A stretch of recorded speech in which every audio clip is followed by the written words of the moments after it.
Como parte del equipamiento que instala Caravana Susito en todas nuestras autocaravanas de la flota de alquiler, está lo que se denomina un inversor. Este aparato sirve para conectar aparatos de poca potencia de 220 voltios, de los que utilizamos habitualmente en casa, como cargadores de ordenadores, cargadores de móviles, tablets, etcétera,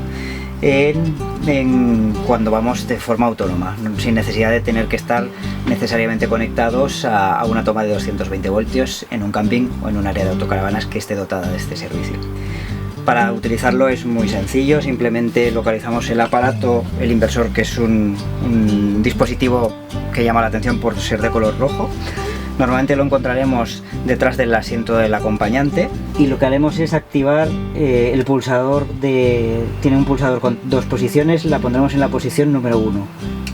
Oiremos un pitido y inmediatamente el inversor está funcionando ya.